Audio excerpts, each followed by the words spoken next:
What's going on, guys? I am John of Team Gradelock, here to bring you another deck profile. This time it's going to be one of the latest decks from the Link Joker Extra Booster. It's going to be Chaos Breaker with his new support. I'm very happy that that I'm finally able to play this deck with the new support, because, Chaos has been one of my favorite decks for a while, and to play him again, now that he's actually very good, makes me very happy. Before I get into the profile, I'd like to give credit and a shout out to Adam Winter, who I talked to over with the build. We both came up with ideas. We both discussed upon things to create an ideal build, and just wanted to give the shout out to him because he did play a part in this build as well. It's a more beatdown oriented version, but it's still locks as much as the old build did. But enough rambling, it's time to get into the profile.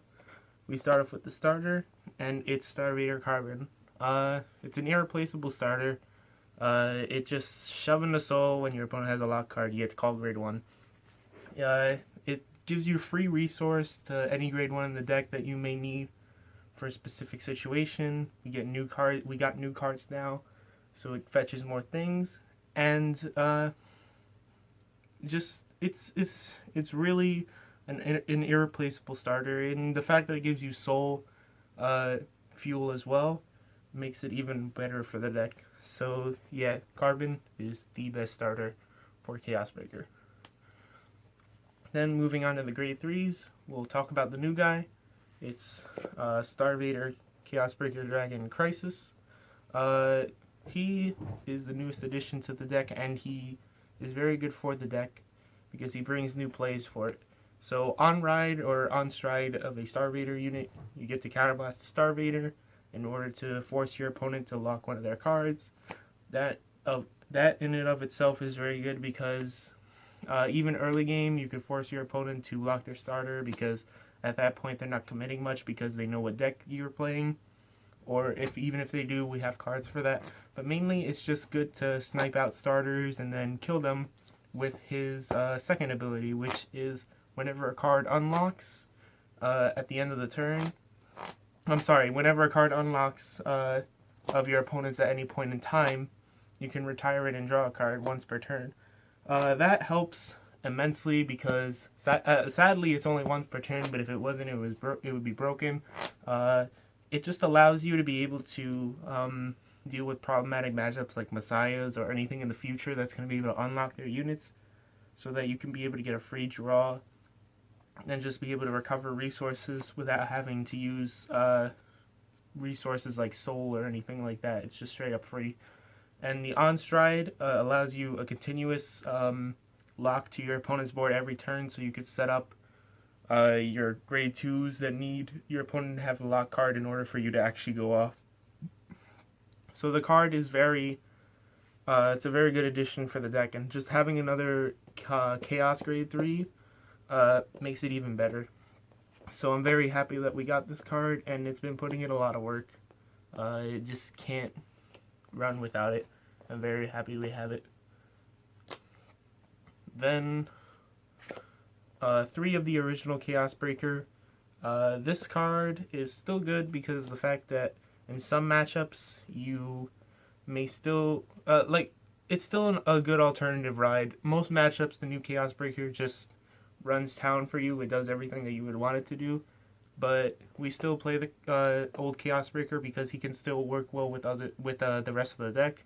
And sometimes if you need the resources ASAP, he may be the better ride in order to just keep killing your opponent's units and plussing off of multiple units, because he allows you to soul blast at the end of the turn, at the end of your opponent's turn specifically, as much as you want, kill as many rear guards that got unlocked, and draw that many cards.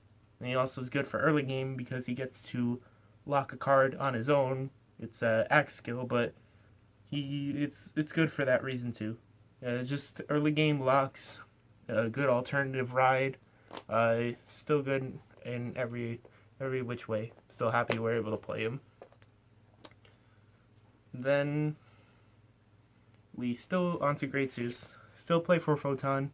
Photon's best grade 2 because he allows free locks, non-GB at any point as long as your opponent has a lock card, and thanks to Crisis, this is a much easier to use, so you can use this before you use your strides. Or just in general, it's just good to get a free lock card, so the card is, this card will not move from 4 ever. Then, play 3 Colony Maker. I like this card a lot still because it allows you access to your grade 1s in the deck just to be able to fetch them out if need be. And it's also very good if you get the ride on grade 3 first and your opponent only had 1 locked regard, because it allows you to have a semi-rush play, allows you to be a bit more aggressive against your opponent by committing her and then calling a booster like Zinc or one of the new grade 1s, Metonaxe, just to be able to be offensive at your opponent. And also against control matchups like Blade Master that's running around right now, possibly the mirror match, you still might want this card in order to get you the boosters that you may be losing out on. So again, it's a controversial pick, but I still think that this card is needed in the deck, just because of the consistency that it brings and the board replenishment that it provides. Then one of the new cards, we play 3 Strange Dragon. He has an on-play skill when you have a grade 3 Chaos Vanguard, where on attack he gets to lock a card, if not he gets plus 5k, and also GB1 he has boost. In general, this card is very good for the deck no matter what situation that you're going in, because it's either early game, you get to be able to lock down your opponent's board and then have a booster later on, and the boost skill is very versatile in this deck, because sometimes you may lack boosters with cards that disappear, like Zinc and stuff like that. And you have access to the on attack lock, or you just have a good attacker on that turn that's either able to swing for itself or create a very massive power column. Because sometimes putting them in the same column creates a very pressuring attack on your opponent, especially if you do it in a Glueball turn. And also, it's one of the best cards in the mirror match, because if you save this for after your Vanguard swing, then you could relock units that they unlocked with the Destiny Eagle, so that you could relock them again. And if they didn't do it on the stride turn, then you just don't swing with this thing, and then the mirror match has to keep the lock cards there in general. So it's a very flexible card, and the lock is your opponent's choice, but in general, he's very helpful for what the deck needs. Booster, attacking, power, it's just an overall great addition for the deck. Then, this is probably the most controversial pick, but I still play 2 Iron. I like this card still, because of the fact that you can... it's another Photon, and again, one of the deck's biggest weaknesses is Rush, and if you have this card with you while you're getting rushed, along with Photon or any other cards, or any other lockers like Strange, it's just... you're going to be able to halt the rush and be able to gain advantage slowly and lock down your opponent's board. Because the deck still dies to rush, it can still randomly just die to Aquaforce, Battle Sisters, or Royals. So you just want to have access to 6 Photons in order to make sure that your opponent's board gets locked down and you can halt any sort of massive rush that your opponent is doing at your face. It sucks if you have to wait. If they get the ride up first, and you have to be pushed to 5 and wait until you ride grade 3, because that's the only time he goes off, but still good nonetheless. And also, free 11k attacker is very good with Metonaxe, because that's 22k row without any commitment, just 2 lock cards. So the card still has its merits. It can still swing on its own and acts as another Photon, so it's pretty good for the deck. We don't play Muleptin or the new grade 2 that calls a lock card from the drop zone, because personally I feel like they're a bit unnecessary. Like, Muleptin's okay, but I feel like if you're rushing against the deck, it can just be a little bit dead sometimes. The AK body can also hurt you in some situations, because then it gives them the read that you don't have another grade 2. It's just a lot of ifs with Leptin. I understand the rip is very good, but just not a fan. I mean, I may test it, but I really don't like the drawbacks that Leptin comes with.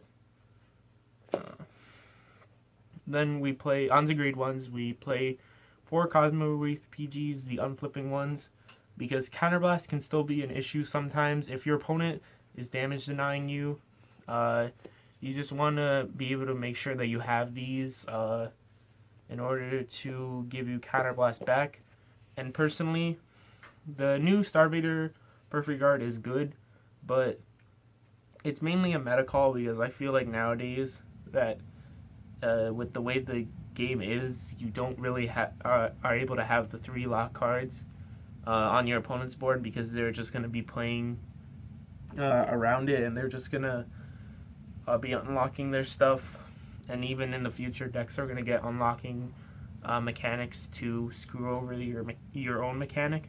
So I don't see the potential of having 3 lock cards there, unless you go in the control build super ham with Leptins and the new grade 2 that calls a card from the drop zone is locked. But I don't play those, so I don't want to commit to that. And also, it's just free unflipping. You can't really knock that in Chaos Breaker.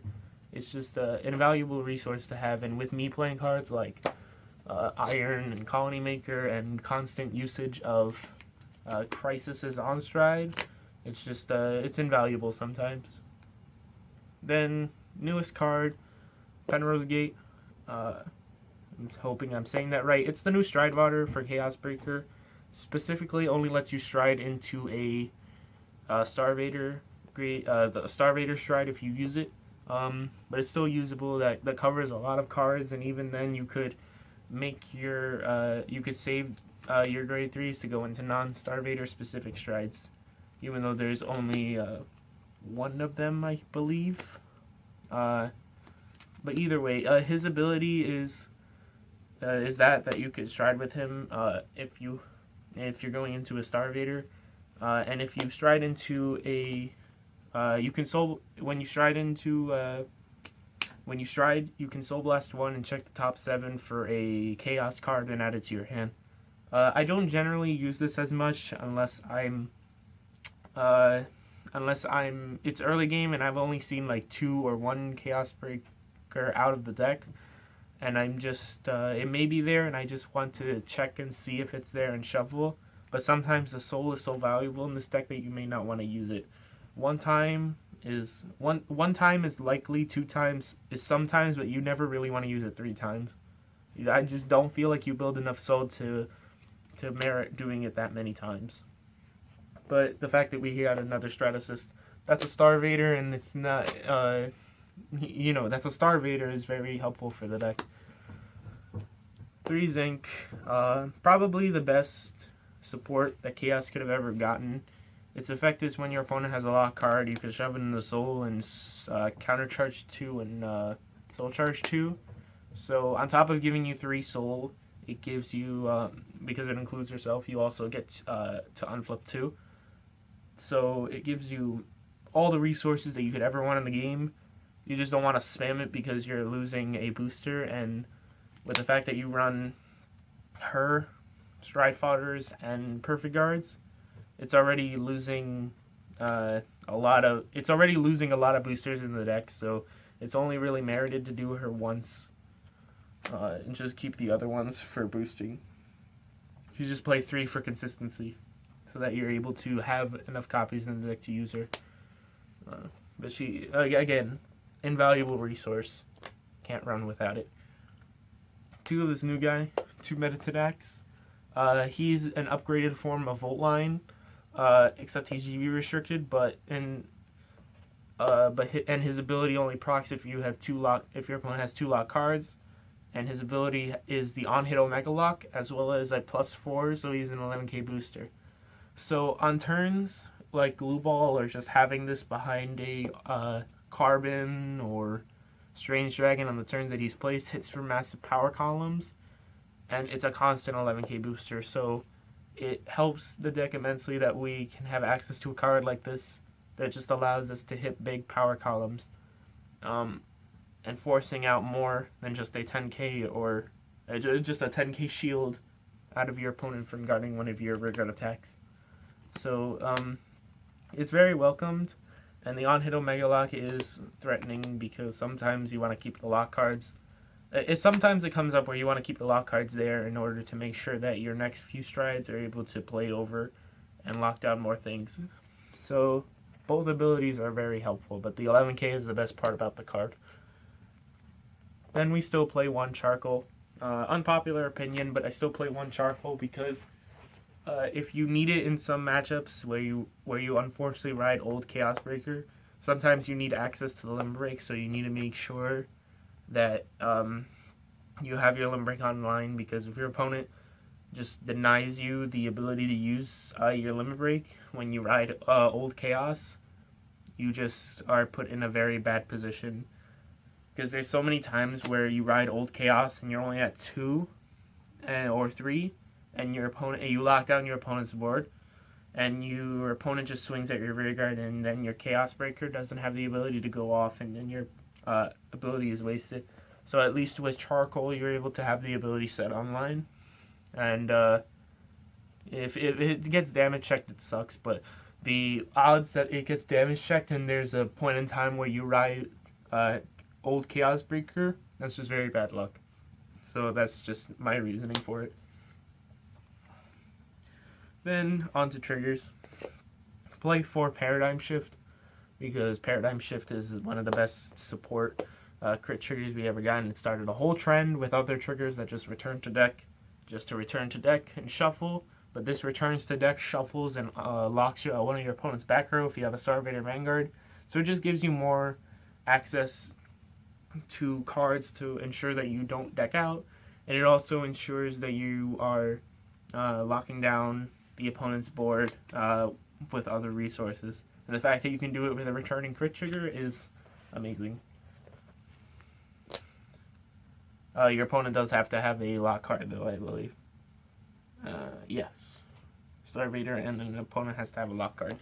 Then we play 4 promo. Well, I sold that mainly because it's shiny, and its crits are nice, and you still need to push at your opponent. In the early game, these could just these just could help you a lot. So I don't deny using these. And this is one of the changes to the deck, and I want to explain why, because you run 4 draw triggers now. 4 of the Margal clone draw trigger.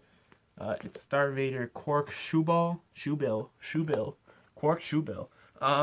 But no, you run draw triggers now because since Deluge is able to deal your opponent direct damage, and you now have access to a card that could give you resources in a control deck, and control decks like draw triggers because and especially Chaos, because they need their pieces, and like Colony Makers or just any locking cards in order to make sure that you're able to get your combos off or what your deck is supposed to do, because it gives you more resources. But people weren't running it before. People were running 12 crit because the deck literally had no way to kill.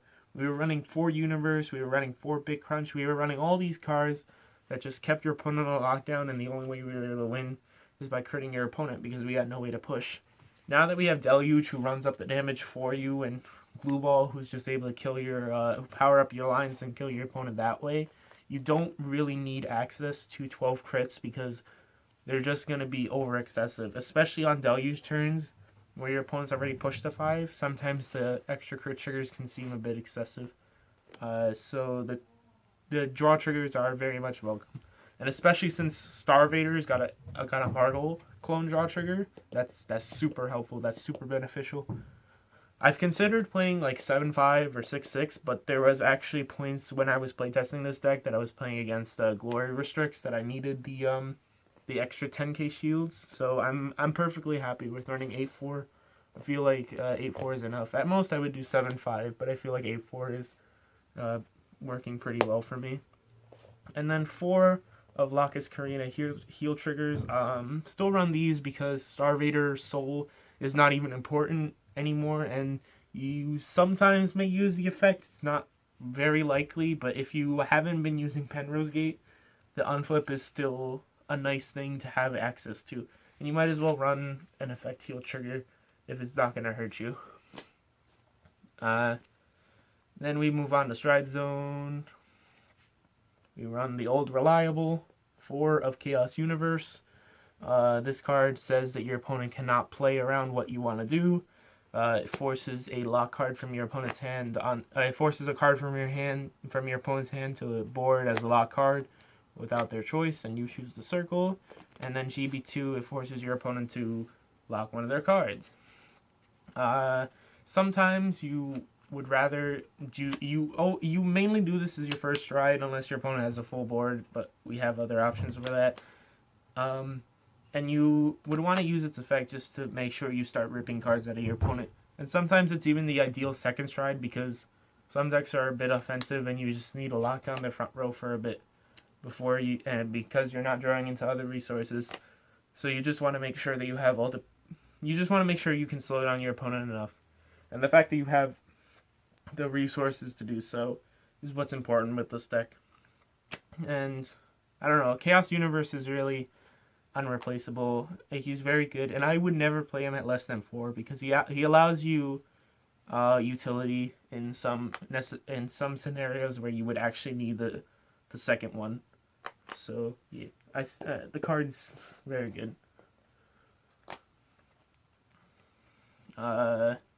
Then for just to show off the old cards, no, we'll get into the new ones. Then we run 4 Glueball dragons, the newest addition to the deck that helps you kill. This card is absolutely amazing. When I was talking with people about Chaos Breaker, I literally said all they needed was a card that gave them power. As long as it was plus power for a lock card, I would have been happy, but then they gave it another skill. Glueball is Soul Blast 1 and Persona Flip. Your opponent has to choose one of their cards and lock it for each face-up card in your G-Zone. Which is good. We don't need to run... Well, that's not the reason we don't run Big Crunch anymore, but the fact that you're able to mass lock your opponent down, and if you have 4 face-up already, which is common after 2 stride turns, you're just able to get your opponent's board locked out very fast with him alone. And it's a non-G-Break 2 skill, so you could do that as your first stride if your opponent's filled up their board immensely. And just control it a little bit with him. But you want to save him because his GB3 ability is that for every lock card, your front row gets plus 3,000. So they put Nebula Lord's Limit Break as a GB3 on a stride. It makes insane numbers because even if your opponent only has 2 lock cards, that's plus 6k, and Metonaxe behind a 9k is 26k, which is insane in the deck, and it's really silly just to really think about how much power this card can provide, especially if your opponent's trying to be aggressive against you and you just lock down their board, because you either get plus 6, plus 9, or plus 12. Plus 15 is the dream, but plus 12, plus 9 or plus 6 is what's most common, and plus 12 is usually endgame. So the card is very helpful for giving us a solid killing blow and ability to control even harder. Then for the big bad boy, we play 3 Deluge.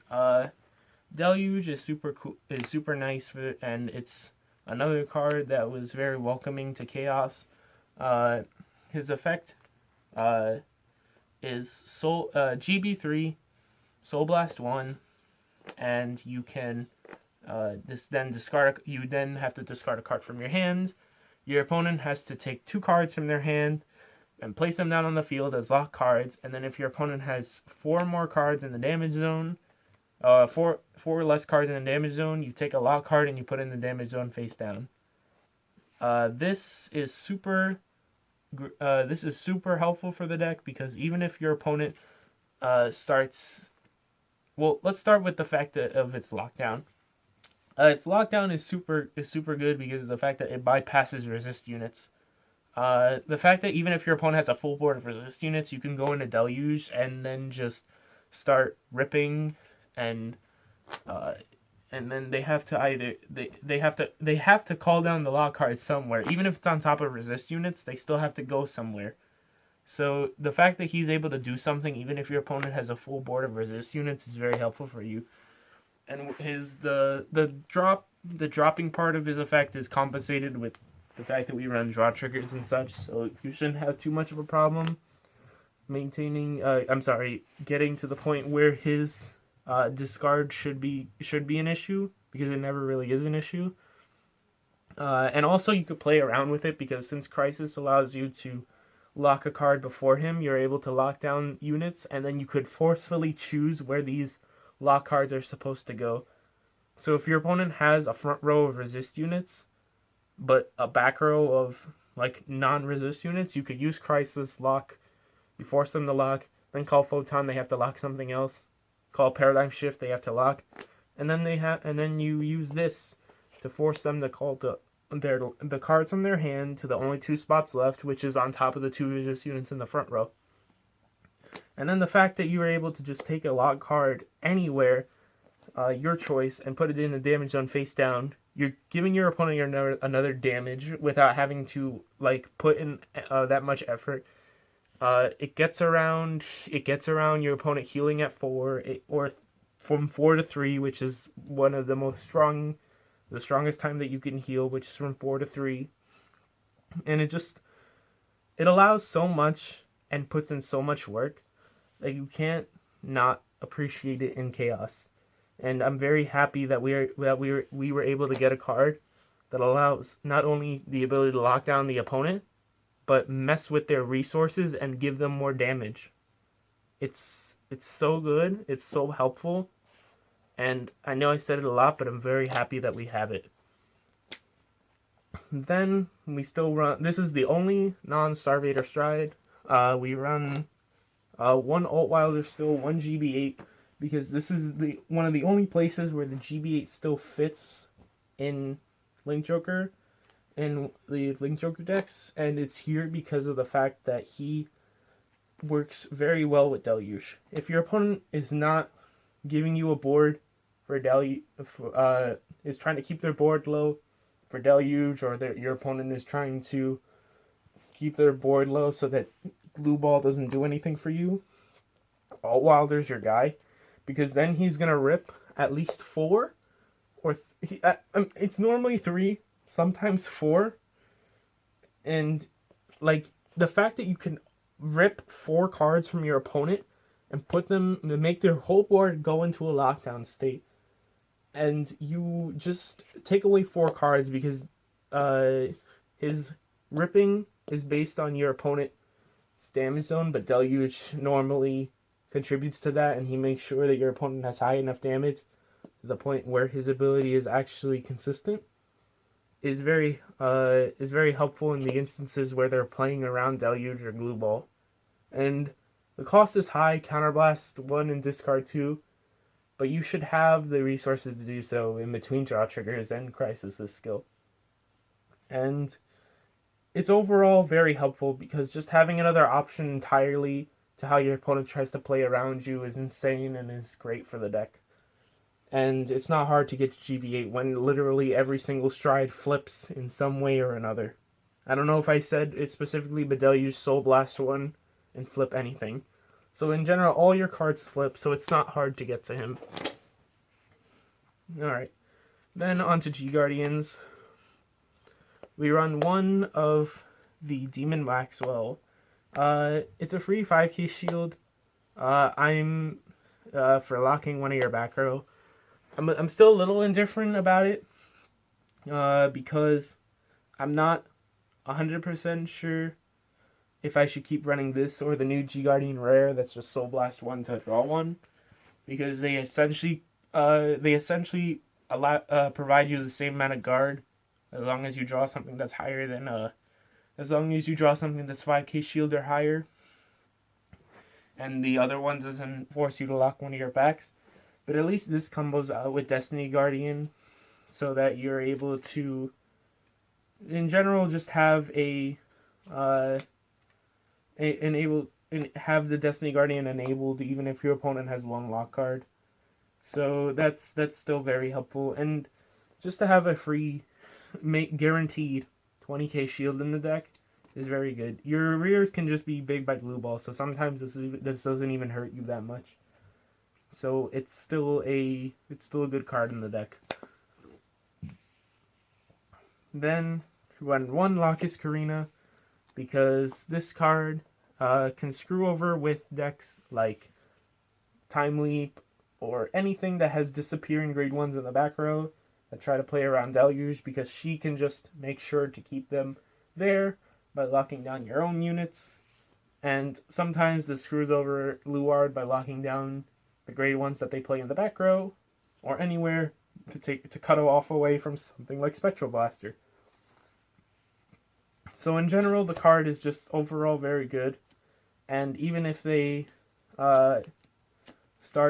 even in the mirror, you can make sure to lock some of your units with this to lock down your opponent's board, even if they Destiny Guardian you last turn, and then either Destiny Guardian after doing this, or just in general leave it like that, because again, Maxwell can make sure that you have the rear guards.